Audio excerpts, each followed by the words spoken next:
Hello, everyone. Thank you for joining us. This is one of our series of webinars on improving the use of NRS data for using the NRS data for program improvement.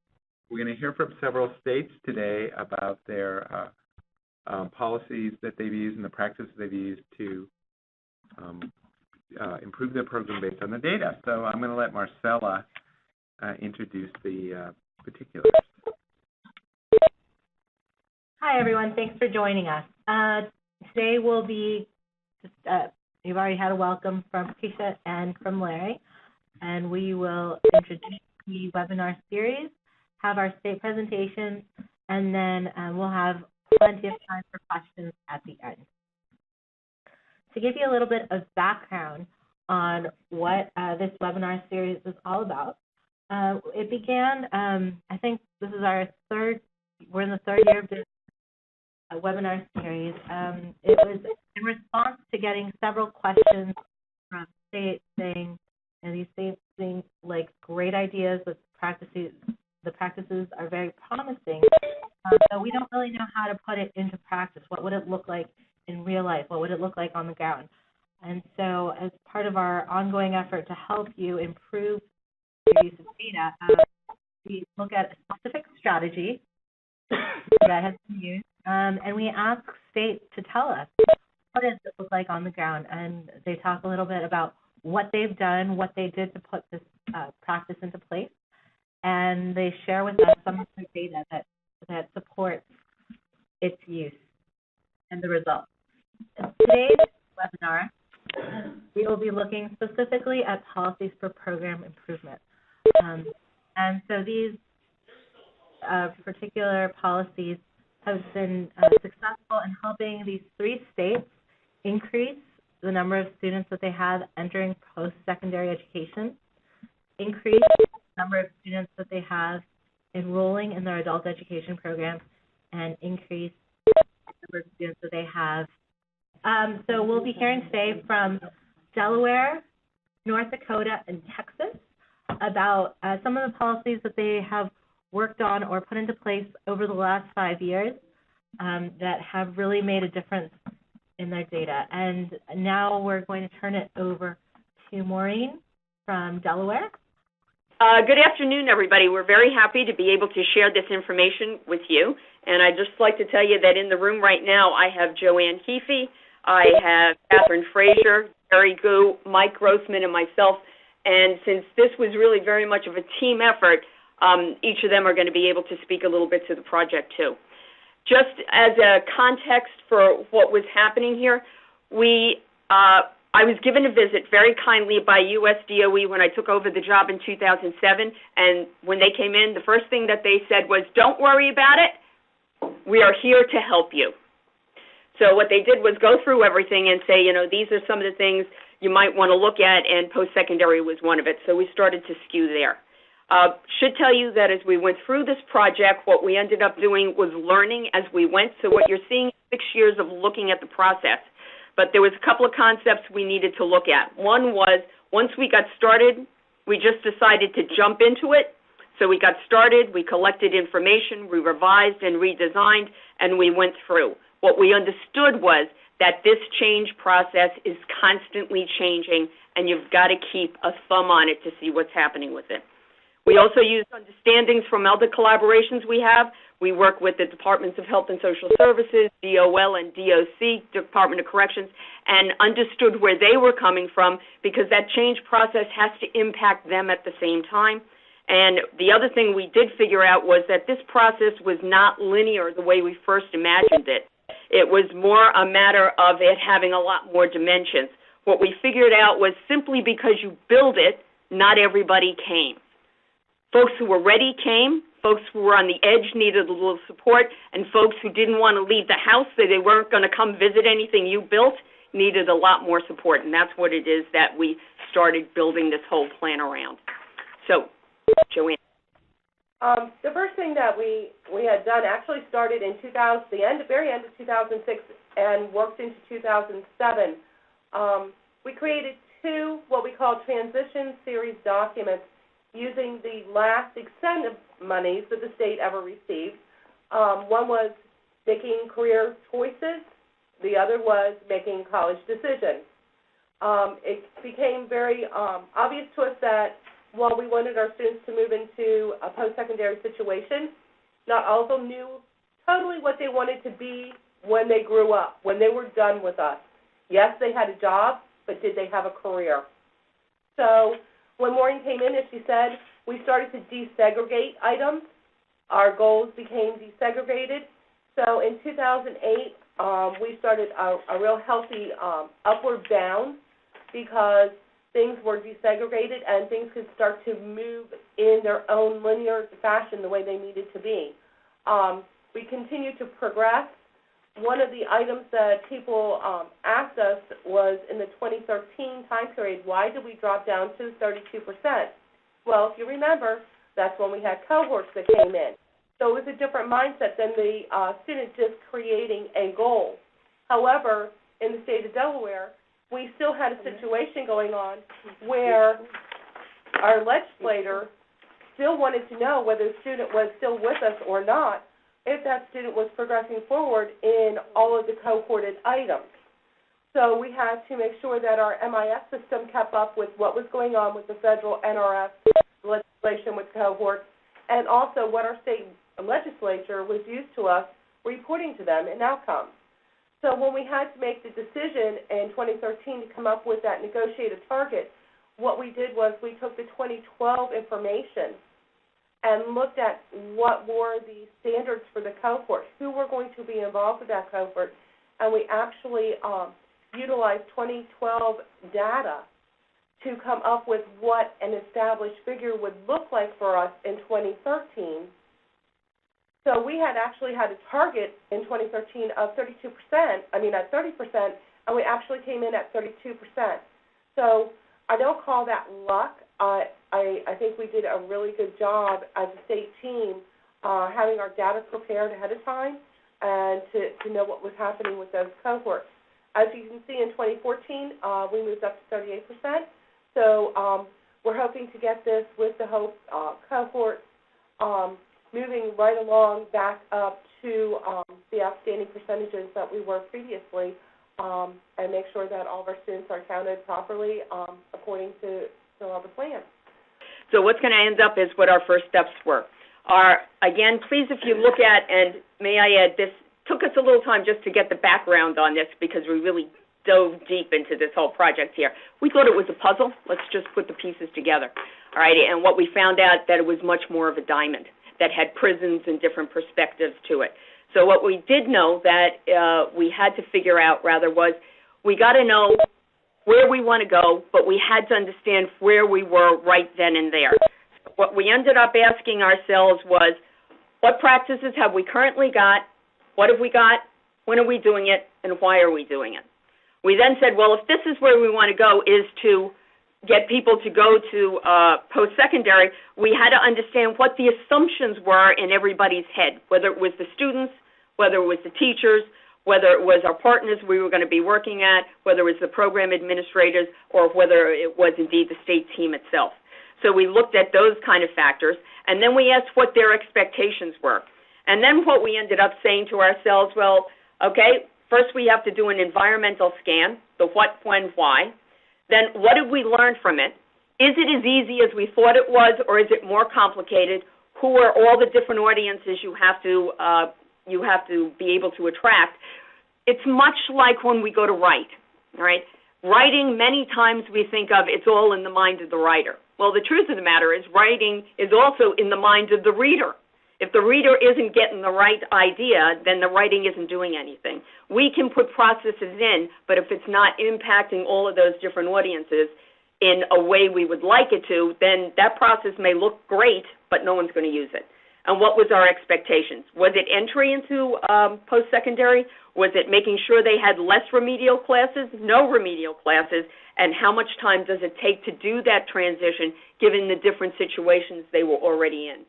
So we took all of that information. What we did was we planned, we funded a pilot, And as we went through that pilot, we sat and we talked with everybody on monthly and bi-monthly basis.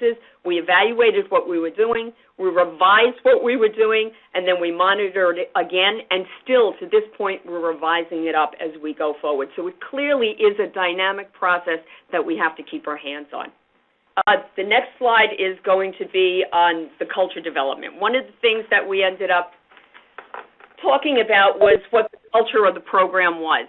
All right, and the different audiences that we needed to speak to were the adult learners, the teachers, the program administrators, and the state administrators. And everybody had to be online with the same types of expectations. Again, the idea was if you build it, people will come for a certain proportion, but not everybody will come that you want to come. So what we realized was optimal changes can only occur when you have everybody involved in the process on the team trying to figure out what it is that needs to happen. So in adult learners, we figured out you got the guys who were ready to do it. All they needed was a little information, and they were going forward. What we also had were the guys, like we said before, who were on the edge, who just needed a bit of a push, a little more support, a little more coaxing. And then what we also found was those folks who were absolutely sure they would never go to college because in their head, they were not college material. So knowing where our audiences were there, we then looked at the teachers and asked what were their expectations around folks being able to go into post-secondary. And we find out that son of a gun, they've got options or ideas in their heads, and some of it is conscious and some of it is unconscious, but they were still acting out on it. We also figured out that maybe what we needed were transition persons in each of these programs as we went forward to be that contact person. We needed to talk to administrators so they would be monitoring what it was that was going on as we were revising the process. And then again, we needed to look at the state team to make sure that we brought everybody back together, communications were going on, and that we would be making the connections with the partners outside of the programs to make sure things happen. What we did end up doing is figuring out that this was a much more complex process than what it is needed. But if it was going to work, we needed to look at all aspects of that diamond. As we're looking at mindset, we need to think about all of the members of the audience that are involved here. When we look at the adult learners, obviously we needed to be able to share information on their needs for post-secondary goals. Reinforce those possibilities beginning at an orientation class, not later in the time. We needed to start as soon as possible. And provide those additional supports to each of the targeted group, and particularly that group who thought, no, I'll never go. As far as program administrators go, that culture is very important. If the administrator's not setting the tone of the culture within the program, then it's not likely to trickle down to the other members of the audience. Of course, the transitional classes needed to be developed and resources needed to be gathered. For the teachers, as they're working with students, there's obviously that need to share the information with their students on that need for post-secondary. And those perceptions of the students that thinking, okay, I've got my GED, that was my goal, I'm done, I don't need to do anything else, when in reality, that's the starting point. And many of our wonderful teachers for a time period had this poor dear mentality, and that they are very dedicated to their students, but in the same sense, that set that tone for having excuses for their students, sometimes coddling them, not maybe setting the expectations as high as they could be, just because they understand where their students come from, but that's not doing our students any good.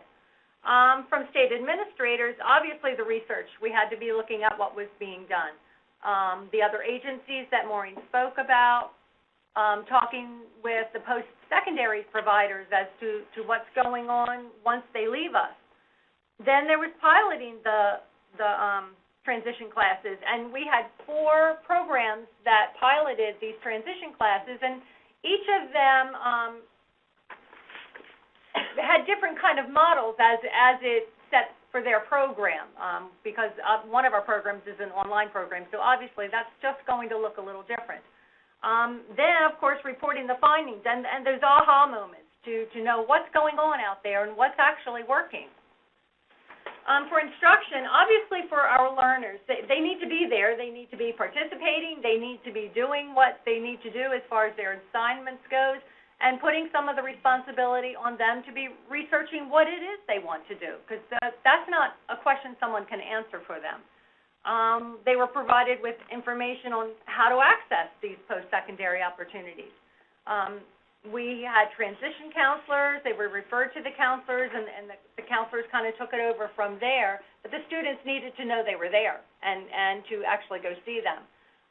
Here's a biggie that while you look down at teachers, it says practice skills and habits in classroom processes, but for the students, they need to be practicing those skills and habits. What does it take to be successful? And that doesn't just happen in their classroom. That's a whole life issue. So those skills needed to be practiced outside of the classroom also. Catherine's going to talk about the prison college courses for a moment here.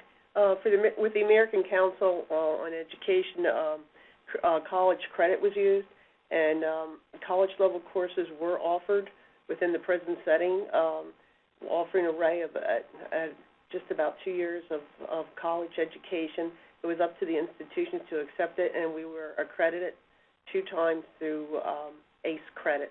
And also, adding on to Jerry's here, when she spoke about practice skills and habits to be successful. One of our programs set up a life skill program that addressed attending building tours, how to resolve conflicts with other people, how to develop a plan of action to be to plan their secondary education. They were able to decide their learning style inventory. They also practiced taking notes, asking questions, practicing and active listening. And I think that one of the reasons why we were so successful here also was our statewide management liaison, Joanne, presented monthly updates on data that were needed, provided ongoing technical assistance via email, computer, and individual technical assistance yearly and quarterly and monthly. Some processes that we put into place. We integrated post-secondary information into classroom instruction programs, hosted college fairs and college visits, and had successful students come back and report on their experiences. Teachers included post-secondary focus in classes. Transition counselors were in place, and transition classes were piloted for this effort. Program administrators made sure that post-secondary conversations took place in student orientations, like using the Career Compass. Transition counselors made sure we administered, when appropriate, post-secondary tests like the AccuPlacer for students to be placed into the community college. We provided also grant opportunities for programs to give out to students for scholarships. A data match was utilized that identified students who moved from adult education into post-secondary opportunities. And for reporting and monitoring, students emphasized for transition mindset, as we stated. Teachers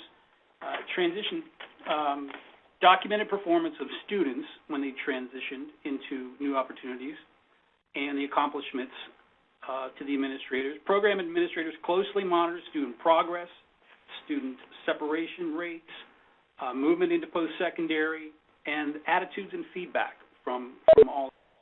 State administrators brought it all together. Our message, as I talked about in the first slide, we did the college transition series. We also took it a next step further, and we used things from Townsend Press, such as the top 10 study skills. We also embedded this in our conferences. Starting in 2009, we actually had to come together because of financial, economic downsizing of the state with grants, and the Student Leadership Conference and the DACE Professional Development Conference were actually merged together with the Come Together. And since that point in time, moving forward, we have always focused on transitioning, whether it be a panel, whether it be a career coach coming in, so that both students and teachers heard the same language and the importance of making those decisions and actually retention and sticking with it so that they could actually become a diamond out of the rough. This is just a visual of what it is we're thinking about. It's complicated. You can see it from right there. All right, where did we begin? You got to believe your students are a diamond in the rough. They can do it because sometimes we're the ones that push them to believe they can. You need to know where it is you are before you start out someplace different. There's limited resources. You decide where you want to put your bang for your buck. Differentiate services because we've got different kinds of adult learners. They're not all one size fits all, and make sure that you talk with your partners. All righty? Just in case you're wondering, these are all the guys we sat down and talked with. There are programs that are on the left-hand side. We monthly meet with all of these other agencies through the Interagency Council on Adult Literacy. The ACE Network is our state resource center, and it's the work group, and that's everybody it is that you heard here that's talking about it today. So, guys, I hope that's helpful. Thanks so much, Maureen and the whole team. That was great. We are now moving on to North Dakota, who will talk to us about what they did to help increase their enrollment. Valerie, if you could press *7 to unmute yourself. Good afternoon or good morning, depending on where you're at. I'm Valerie Fisher, Director of Adult Ed in North Dakota, and I was asked to talk very briefly. I hope I can talk as fast as Maureen, I hope so, about how we were able to increase enrollment. As many of you may know, we have been very incredibly lucky and successful in North Dakota with the oil and energy, and our labor market continues to be very strong. Our unemployment rate for the last several years has been less than 2.5%.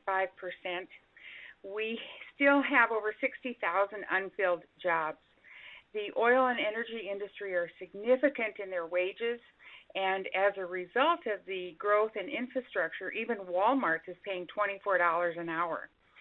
So with the economy as positive as it was, we knew that we would start losing students because typically student enrollment drops when the labor market is very strong and vice versa. But ever since about 2012, that hasn't been the case for us for two primary reasons. And what we decided was that if we can't get to the students, we're going to get to the employers. And so that's one of the strategies that I want to share with you today. What we decided to do in our attempt to get to the employers, which would affect the students and bring them in, was to go out and talk to them and find out a little bit about what they required for employment minimums. And what we found was that there were many employers, particularly in those entry-level minimum wage kind of jobs or slightly above, that they didn't require a GED or a high school diploma for employment. And so we really questioned them as to why. Why do you not require that? And do you know anything about standards and what you're going to get with a high school diploma and what you're going to get with a GED? And many of them didn't know. We really had to work hard to diminish that stereotype that the GED was this watered-down equivalency kind of test that was typically for those who, for whatever reasons, weren't able to get through high school. And a lot of them said, frankly, that's not really what I want in an employee. So we found it was an incredible opportunity to really talk to them about the 2014 series and what that was going to look like and how that was aligned to the Common Core standards and the college and career readiness standards and what they were really going to get by simply changing the requirements in asking for a high school diploma or a GED, and that they were going to get somebody who was, because we are a state that uses the GED as our high school equivalency, they were going to get students who were computer literate. They were going to get students who had achieved competencies in math, social studies, science, and reading language arts. And we gave them samples of the information that they could have and how that critical thinking really played into that particular industry. And so by giving them information, we subsequently had many employers who have since changed their requirements to require a GED or a high school diploma. If you're not in high school and you can't go back to high school and you now have a job possibility and it requires a GED, our doors were wide open and we were saying, here we are, come on in. The second piece that was very important for us was in about mid-2012, we started reaching out to everybody who had taken at least 3 of the 5 2002 series tests, and we went through enormous and massive attempts to reach them, to tell them to get in and finish up those tests before the new series would start. And so, again, we were very successful in doing that. We went to nth degrees to reach people and to get them back in. And so from about mid-2012 through 2013, our numbers and our enrollment increased significantly as a result of those students. Next slide, please. So as I had said earlier, we got feedback from about 40 employers who have subsequently changed their job requirements as a result of understanding the GED better. It was also an opportunity to educate and inform them about the GED, but also about the role that the local Adult Learning Center program had and how we could meet those needs in not only getting students to get a GED so that they had a higher skill set and would be a better employee for them, but also about how we could help with individuals who were working whose skill set needed to be a little more advanced or proficient, or somebody who needed to pick up computer literacy skills, or somebody who needed to improve in math so that they could retain their employees. And so we really tried to market ourselves in a whole new way so that they saw exactly what the Adult Learning Center was and how they could access it and what types of services they could get. We also began customizing instruction so that if someone would say, I'm starting a new computer program and nobody really knows it, we were there saying, we will teach you. We will have you bring your employees in and we will give them instruction as a group or individually. We will do whatever we can do to help you meet that need so that your transition to this new software or whatever it is you're using is minimal. And so that also increased our enrollment numbers. And again, it was a nice relational piece with an employer who was able to say, this is what you guys do. And it also helped drive some of those students back to the Adult Learning Centers. We wanted them to really know that you can get a qualified candidate even for an entry-level minimum wage job. And you don't have to take just any Tom, Dick, or Harry or Jane or Doris who come into your door. You can have some high standards, and here's what you get when you ask for the GED. So as a result, our increased enrollment was based on, again, those who we really went after to get that 2002 GED series completed rather than starting over. And our increased enrollment was also a result of those employer demands who are now requiring a minimum of a GED. And sometimes if you're going to get $20 an hour and somebody says, sorry, you got to have a GED, there's a lot of financial motivation there to getting it. And at this point, we'll take whatever we can to get them in the door, but then also introduce them to some additional skill sets, career pathways, soft skills training, computer literacy, so that they are not just getting a GED and leaving again, but really looking at how to have a much more comprehensive approach and getting a bigger bang for your buck by having more and additional well-rounded skill sets. Unfortunately, our increased enrollment right now is a different type of people. Because the job market is so ample, those that we have are those who can't get or keep a job in a very healthy market. And some of you are very understanding of the type of person that is, and I'm trying to say that with great sensitivity, but you kind of understand that. Those people are taking a lot of time with our instruction, and we have good partners who have required GEDs as part of instruction. So if you are on workers' comp, you now have to study and put in X number of hours to maintain your benefits. If you're involved in SNAP, they have to have X number of hours at the Adult Learning Center to improve or increase their educational functioning level. Job service, if you're on unemployment, you've got to participate in ongoing education. And the Division of Corrections and Rehab has made a GED a requirement for parole unless you are academically not able to attain that. And so we have a lot of our partners understanding the role of the GED and making that just part of the social service programs, which has also helped drive people to the adult learning centers. And as I said earlier, while we're driving them there, once we get them, we're really trying to give them much more than just a GED, because as Delaware stated, it's not an endpoint. It's really just a beginning and a next step to something more and something better. And just very quickly, this is the chart that NRS had put together, which showed that our numbers had dipped a little and then have gone up. And again, our numbers, although small because we're a very rural state, are consistently between 26 and 2,900. Some of you probably have local programs that have that many numbers, but for us, it's steady, and we're doing what we can do. I think our best tips is that we are serving students to improve their education and subsequently their jobs and their futures. But in addition to serving students, we are really serving businesses and subsequently communities so that they really understand that all members within the community need to be as strong as possible so that you have that self-sufficient tax base, you have a stronger workforce, and even in basic entry-level minimum wage jobs, you have the best type of person that you'll have in there.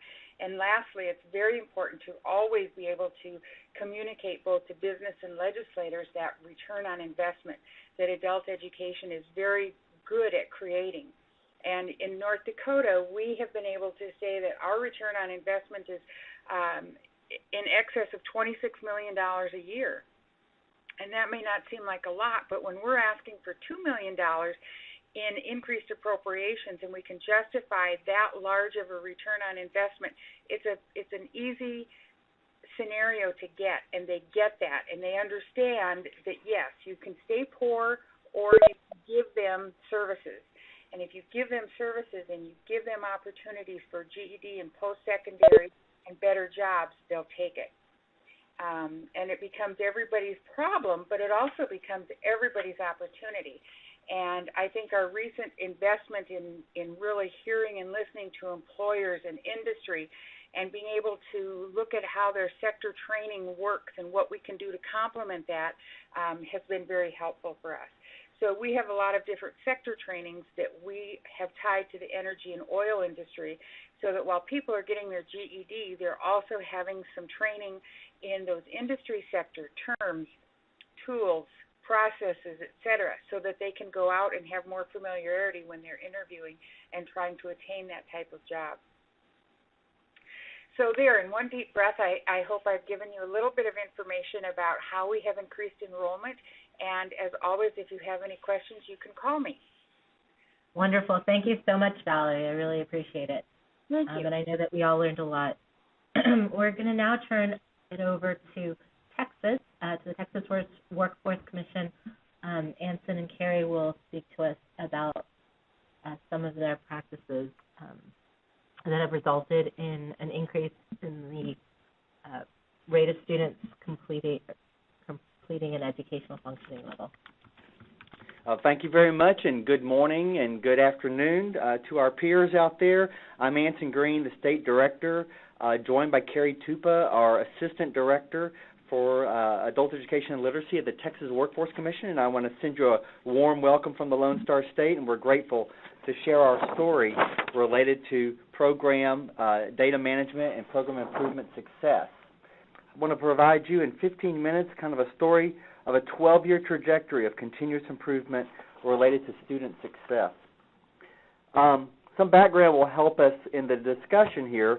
In 2013, the Texas legislature signaled a need for increased accountability and outcome performance in Texas. And when I say outcome performance, I'm speaking of post-secondary transition and training and employment-related performance. But they also were looking for increased alignment of systems and a focus on employment and training. So it kind of foreshadows what we all will be implementing under the Workforce Innovation and Opportunity Act. So the context of our performance story is related to a busy ramp of continuation of old contracts, rulemaking, procurements for the whole statewide system of providers as well as our professional development system. But at the same time, gaining valuable knowledge from our previous program management system in the state of what worked and what we could build on and enhance. So I'm going to turn it over to Carrie to begin the story. So really since 2002, Texas has seen a gradual increase in our education functioning level gains. And we wanted to highlight, we were definitely concerned when TWC took over the program last year and wanted to make sure that we maintained this great performance that was happening while continuing to boost performance across all areas. So we've kind of highlighted here the point at which TWC took over the program. In the last year, we did see a slight decrease in some of our ESL levels across the board, but not as substantially as we would have been concerned about in a program transition. Anson's going to speak a little bit later about our specific efforts to increase and improve performance, but I want to speak a little bit to the work under the Texas Education Agency to really drive the performance improvement over the last 10 or so years. So in 2002, less than 50% of Texas programs were meeting the educational functioning level targets. Texas Education Agency used that to implement a series of strategies between 2002 and 2012 to really improve statewide performance. So in terms of these strategies, one of the main problems was that the funding for programs was based entirely on contact hours. There was really no incentive for programs to make educational functioning level gains. So first and foremost, there was an inclusion of that in performance-based funding and significant awards and recognition around programs meeting their targets. Another huge issue was that programs simply weren't post-testing their students. They were using those contact hours that they were getting funding for to keep students in the program for an extended period of time without ever making any gains or making an effort to post-test. So aside from encouraging and incentivizing post-testing, within our data management system, which we call TEAMS, there was developed a series of reports to where programs could really target even down to the student level who was ready to be post-tested, who should be visited for post-tested, to make sure those were happening in a timely manner. And finally, there was really limited accountability across the board, to which TEA addressed with a yearly performance improvement plan process for programs who weren't meeting their educational functioning level gain measures. There was also a lack of ease for programs to self-monitor. So again, as addressed previously, there was development of quite a few reports in the TEAM system, but they also developed the Adult Education Grant Information System, which is really just a dashboard tool that links directly to TEAMS to where programs can directly monitor where they are in terms of kind of some key accountability measures and very easily see where they need improvement. Finally, there were concerns over programs really not knowing what worked. So there was definitely an effort to do needs assessment, but also figure out what good programs were doing well. And finally, the right people weren't really monitoring what was happening in the classroom. A director may be aware of the issues around data and performance, but this wasn't necessarily getting down to the teacher who's actually doing the work in the classroom. So it was encouraged for all teachers to have access to the TEAM system, and there was quite a bit of training for teachers to actually use this data to improve and target their classroom instruction. Okay, thank you very much, Carrie. So let's turn to the story after the transition, and this is a story of how does Texas maintain and build performance. How do we increase outcomes, especially in the areas of employment and post-secondary education and training, and how do we build a strengthened accountability framework? For me, this slide seems to say it all, and I use this as kind of our elevator speech for the state of the Lone Star State in terms of performance. We've used this with our grantees to both pat ourselves on the back for our strong performance compared to national trends in the educational functioning level gains, but then also taken a hard look at the areas of improvement we have in the state, those areas outlined in the blue rectangle, where you can see that we lag the nation in terms of most of our follow-up measures related to education, transition into post-secondary and training, as well as employment and GED attainment or high school equivalency attainment. So let's take a closer look at this performance across the areas of the follow-up in employment and post-secondary education and training. First, on the left, it's a review of what Carrie just previewed, and it's our strong trajectory into a very positive area in terms of performance related to those educational functioning level gains in the academic areas. And over a period of 12 years, we see this gradual, sometimes very steep performance boost. But then when we look at the performance in the follow-up or secondary measures, we see a story that's much more complicated, and I want to turn our attention to that. So I first want to preface this by saying we haven't done a scientific analysis of this data, and we're really just providing our observations based on what we see happening with the data. But one of the things that I see when I look at this, when I put my labor market hat on, is that I see some very interesting observations related to trends that we would expect to see in terms of the recession. Remember, in 2008, most of the nation, Texas less so, but much of the nation went into recession. And that would cause things when it comes to follow-up and outcome performance that we might be able to predict. So as expected, when accounting for the lag in this data, we can see that students had a difficult time entering employment. But those who had jobs, that red line, kept them because the economy in Texas was relatively strong, and we did not suffer a lot of the job losses that most of the nation was suffering during the recession.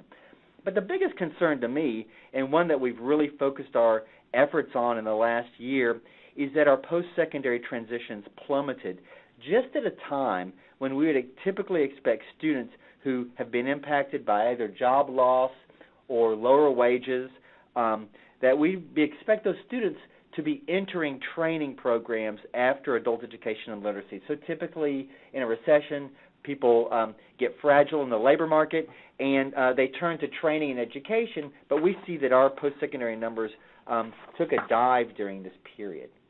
So with these trends in mind,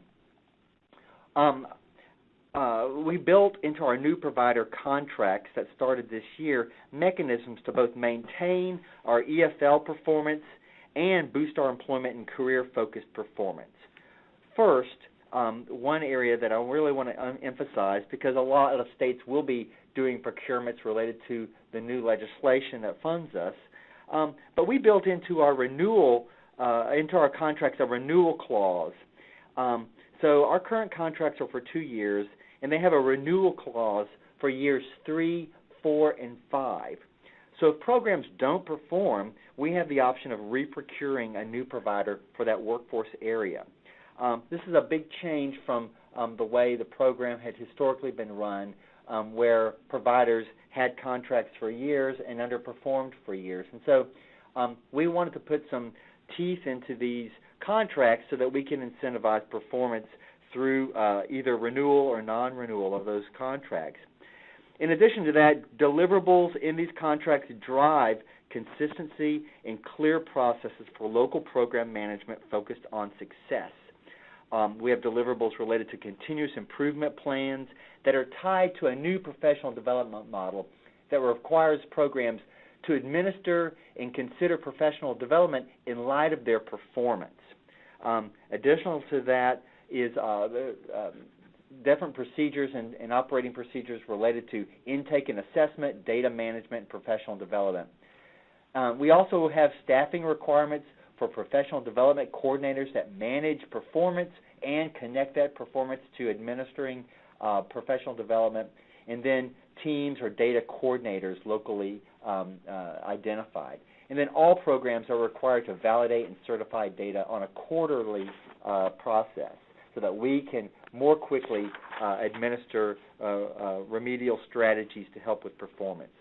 When we look at our strategy related to follow-up measures, we've included requirements for all of our programs to implement career pathway programs such as integrated education and training model and work-based model with employers. So all programs in the state have to do that to help us boost our transition outcomes.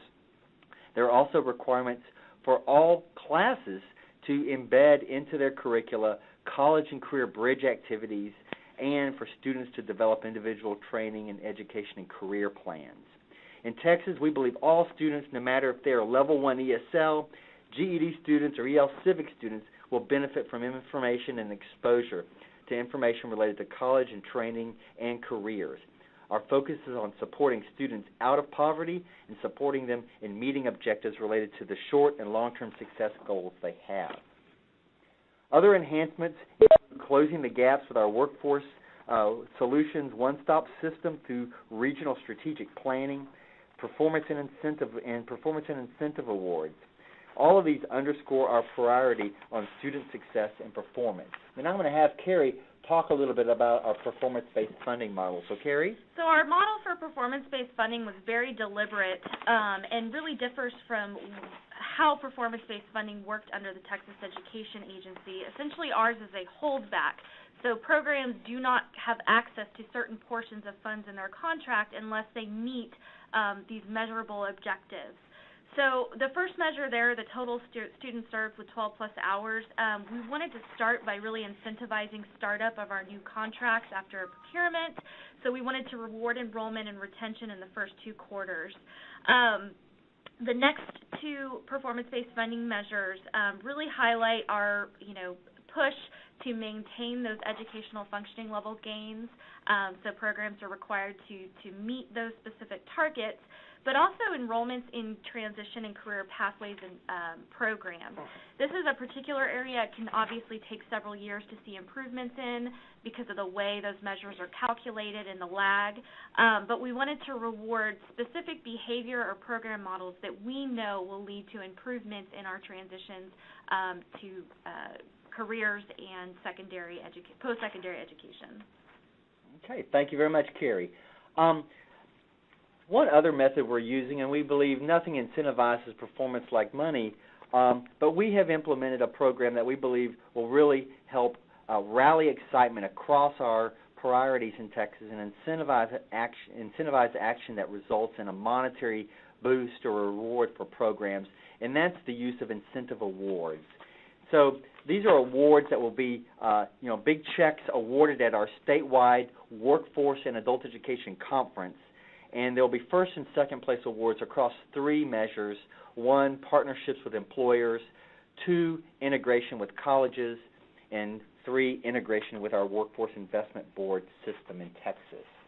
So once again, another way to use a carrot approach to incentivize the performance and help programs build excellence for student success. And finally, one thing that we feel was critically important in our programs was just-in-time remediation.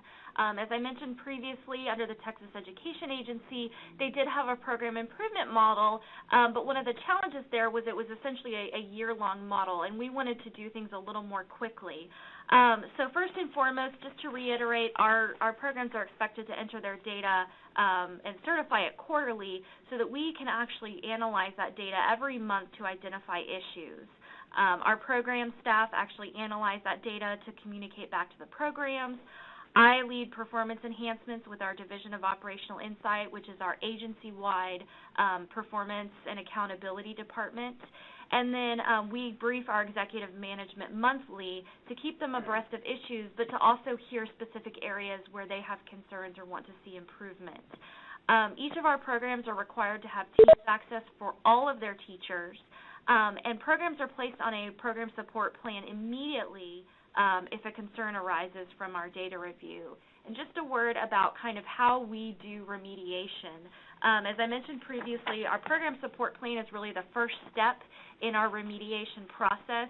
This is a non-punitive model, and it's really just meant to identify concerns we have and work collaboratively to identify measurable gains that we want to see to help a program improve.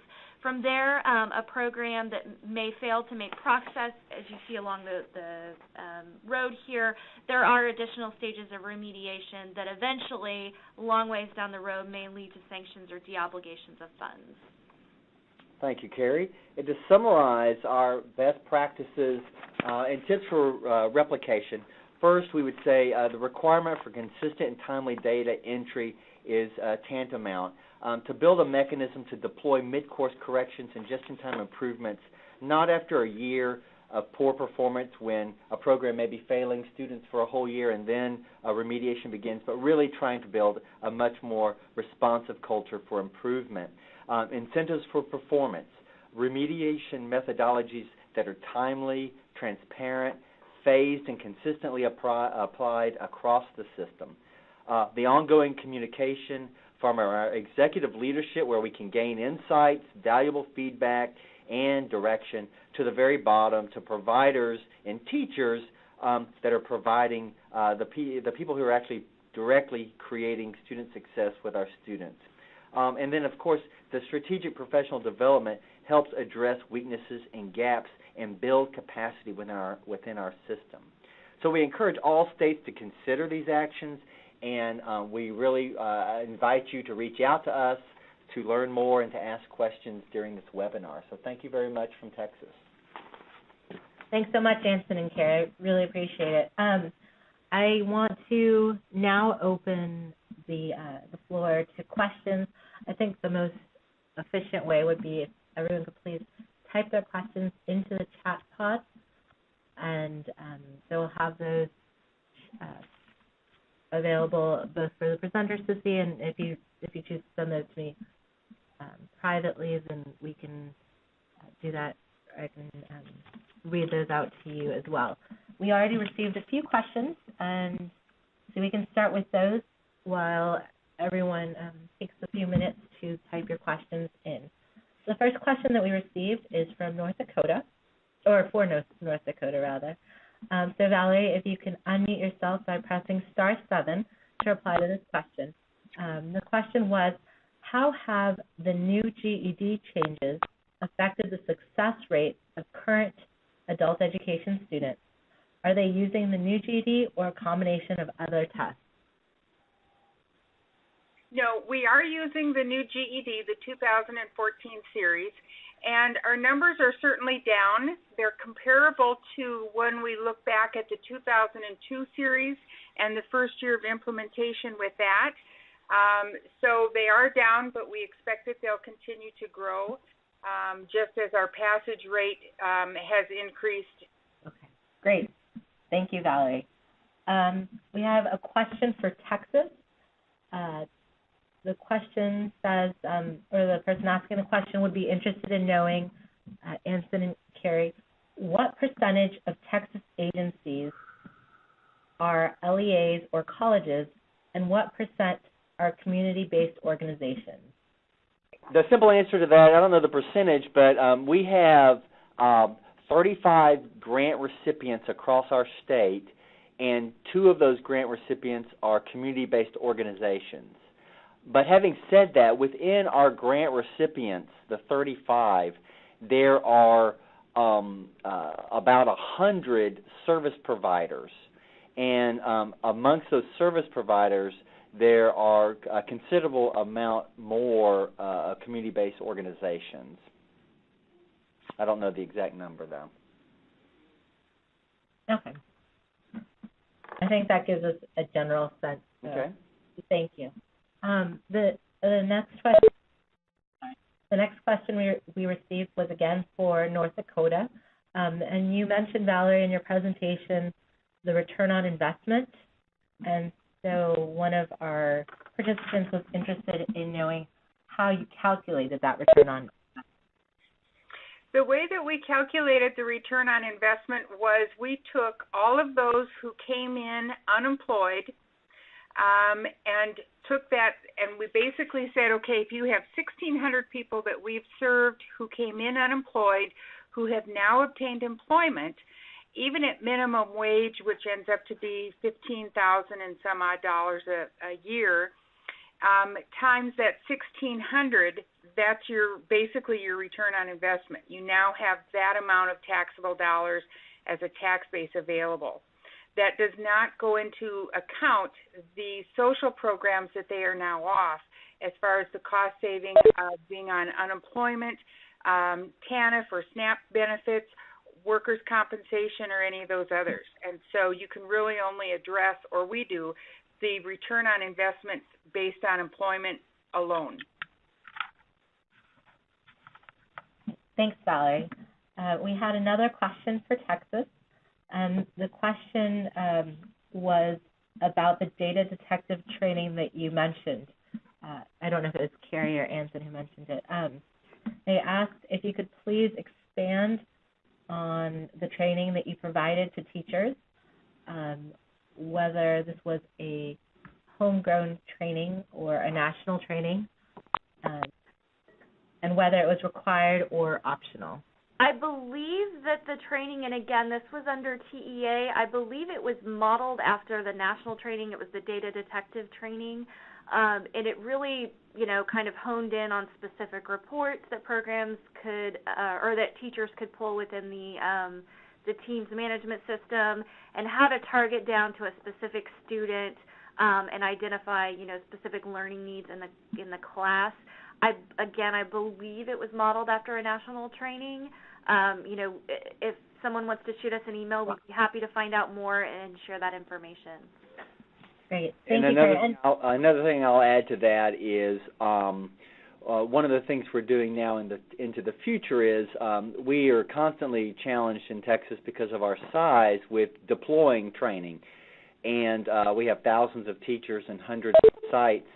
And so we have recently procured a learning management system, and we're going to be developing our data management training as courses that can be taken online and that can be scored and documented so that we can get training out more efficiently and also document and track through a learning management system completion of those courses. So that's an upcoming enhancement we're making just to do our best to get the information out and make sure there's equal access to this information related to data. Thanks, Anson. And I just wanted to mention that the data detective training that it sounds like the Texas training was based on is available on the nrsweb.org site, as well as many of our other trainings on the same topic. So for anyone online who is interested in receiving more information about those or interested in taking a look at what is available, please go to nrsweb.org. Like I said, there are many trainings or training materials on there. We have yet another question for North Dakota. Valerie, the question is, when you convinced employers to require the GED or high school diploma, did employers support instruction for incumbent workers? Were incumbent employees required to obtain a GED in order to retain employment? I think it's sometimes a little bit of both.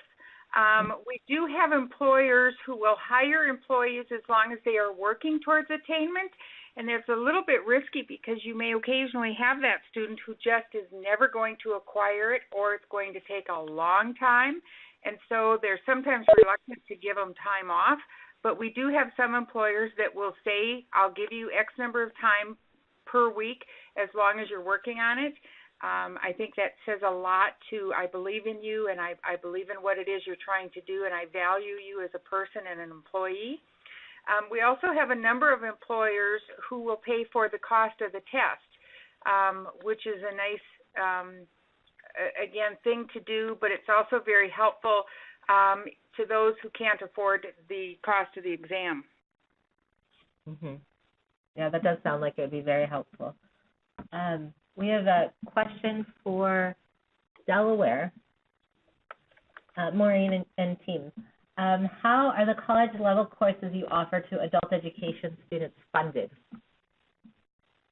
we offered transition classes that got you into, we only have one community college in this state, all right? And what we did was we looked at our data, and over 90% of our students go to it.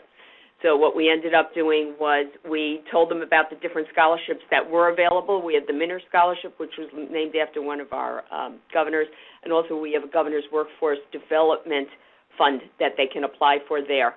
So, and there's the SEED and then the Inspire Scholarship, but less likely that they'd be able to get those. So we didn't offer funding ourselves. What we did was we funded the transition program that would allow them to get into non-credit-bearing classes. Thank you for that clarification. Another question for Texas. The question is, in changing to TWC, has your professional development changed to focus more on workforce and less on education? Has Texas been able to maintain their overall educational functioning levels performance-wise? Our professional development model has actually addressed both of those areas, and I would say actually is stronger still in our academic educational functioning level gain. Our capacity in the state, just because historically it has not been a focus, is much weaker on the college transitions and employment-focused adult basic education models. And so we're still building a training capacity and professional development capacity in those areas. So even though our drive and intent is in those areas, we still are lagging, I think, in terms of an infrastructure to provide training, and that's one of our big strategic objectives right now, is to build a training infrastructure related to integrated program models and employment-focused training program models.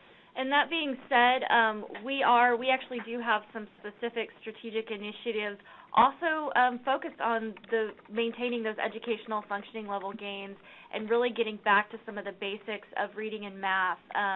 Texas historically had a great math initiative that we're looking to both expand and improve upon, and we really wanted to get into some targeted academic, professional development as well, just to make sure we don't lose our momentum there.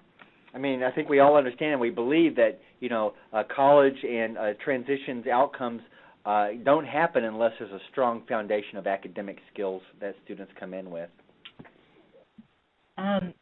Another question that we received for Texas, but I'm also interested to hear other presenters' thoughts on this. The question is, does Texas have any plans to exchange the GED with one of the other equivalency exams? And if so, will this affect funding to your providers? I'll go ahead and respond for Texas. Our currently the GED and the administration of GED is still overseen by our Texas Education Agency. They have shifted the focus to move away from being specific to the GED and more, highlighting that it's an exam for high school equivalency. They currently have an RFP out to procure possibly a new exam. That, as far as I know, would not affect any funding because our funding is, focused on, getting a student prepared for that particular exam. But we are looking to procure an assessment in Texas that's a little more aligned to our Texas college and career readiness standards. We can't put out an RFP because there's no money attached to it in Delaware. The student has to pay for it themselves. So what we did put out was an approval for a secondary assessment application. It closed up on Monday, and we had one other company come in, and we're going to evaluate that application and decide whether or not we'll have just the GED or the GED and this other company, this other test also to give out a secondary credential. Understanding in Delaware that a GED is not an equivalency diploma and never has been. We have an adult high school that people can go into, get their credits, and get a regular diploma. So it's a little bit different here. We're issuing secondary credentials, not diplomas. Wonderful. So I'm not seeing any more questions at this moment. before we wrap up, I just wanted to first plug our new web page on the NRS website that's based on this webinar series. And Keisha just put it into the chat pod. You can visit our new Promising Practices page, and there's the link there. It contains all of the resources that are related to this webinar series, and there's also the link to the Promising Practices Toolkit that has some resources for you as well. So we hope that you will go to that website. Yet another reason to visit our website is that all of the slides and recording from today's webinar will be available there.